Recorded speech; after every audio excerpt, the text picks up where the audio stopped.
အတွေးနဲ့ပတ်သက်လာလို့ရှိရင်မြတ်စွာဘုရားကမတွေးနဲ့တဲ့ဒီအတွေးသုံးမျိုးကိုသွားမတွေးနဲ့တွေးလို့ရှိရင်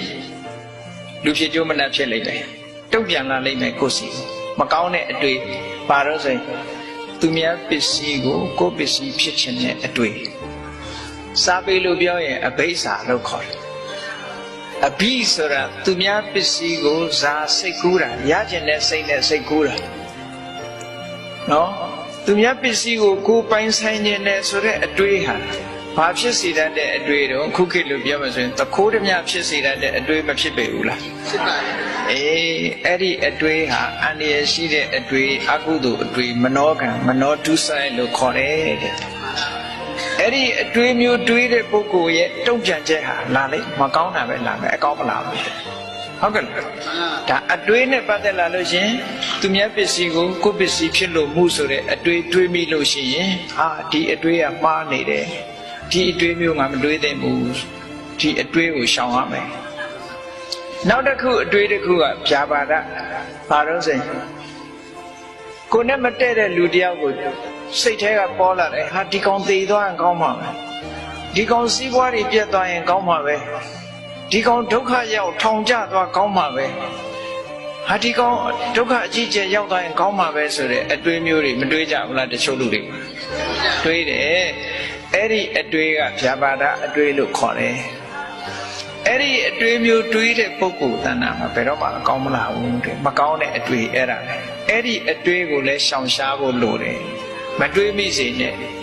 လူဖြစ်ကျိုးနှပ်ဖို့ရအတွက်အဲ့ဒီအတွေးမျိုးမတွေးမိစေနဲ့တဲ့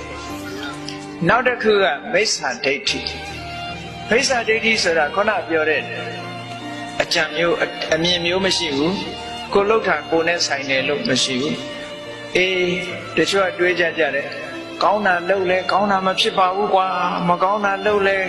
ကောင်းတာတွေဖြစ်နေမကောင်းတဲ့ကောင်တွေကြီးပွားနေတာလည်းရှိတာပဲကောင်းတဲ့ကောင်တွေဆိုပြီးတော့ကံကိုမျက်စိလဲပြီးတော့မကောင်းတာလှုပ်လို့ကြီးပွားတယ်လို့ထင်နေတာမဟုတ်ဘူးသူတစ်ချိန်လုံးကကောင်းခဲ့တာတွေကိုသူခံစားနေရတာမကောင်းတာလှုပ်ပြီးဒီဘဝကြီးပွားနေလို့ချင်းတစ်ချိန်လုံးကကောင်းတာတွေရဲ့အကျိုးကိုသူခံစားနေရတယ်လို့ဒီလိုတွေ့ရဟုတ်ကဲ့ကိုကအခုမှကောင်းတာတွေလောက်တာဥပမာခုမှပဲကိုကတရေပင်စိုက်တာတရေသီးစားပါမလားကောင်းတာကိုကမှခုမှလောက်တာကိုကအတိတ်ကဘလောက်မကောင်းတာတွေလောက်ခဲ့မှမသိပဲနဲ့ဆရာတော်ကြီးတပါးပြောတယ်ကျောင်းမှာတခိုးခိုးခံခိုးခံရတဲ့ခါဆရာတော်ကြီးကပြောဟေးတိတ်တိတ်နေကြတိတ်တိတ်နေကြတဲ့မပြောကြနဲ့တဲ့တို့အတိတ်ကနေမကောင်းတာတွေပေါ်ကုန်နေတယ်အဆရာတော်ကြီးပြောလို့ရင်တိတ်ပဲပါတော့ဆိုဟိုဘွားတော့ငါတို့သူများပစ္စည်းခိုးခဲ့တယ်ဒါမို့ငါခိုးခံရတာလူမသိစေနဲ့ရှက်ဆရာကြီးလို့ပြောဟုတ်ကဲ့အဲ့တော့ဒါတွေကကံရဲ့ပုံရိပ်တွေပေါ်နေတာကံရဲ့ပုံရိပ်တွေပေါ်တာအဲ့ဒါကြောင့်မို့လို့မှန်ကန်တဲ့အတွေးကံဆိုတာရှိတယ်ကံကိုညင်းပယ်တဲ့အတွေးမျိုးတွေးမိလို့ရှင်ခုနမိစ္ဆာဒိဋ္ဌိဆိုတာကံကိုညင်းပယ်တဲ့ဒီအကရိယာဒိဋ္ဌိလို့ခေါ်တယ်ကုသိုလ်ဆိုတာမရှိပါဘူးအကုသိုလ်ဆိုတာမရှိပါဘူးဆိုတဲ့ညင်းပယ်တဲ့ဝါဒအကရိယာဝါဒလို့ခေါ်တယ်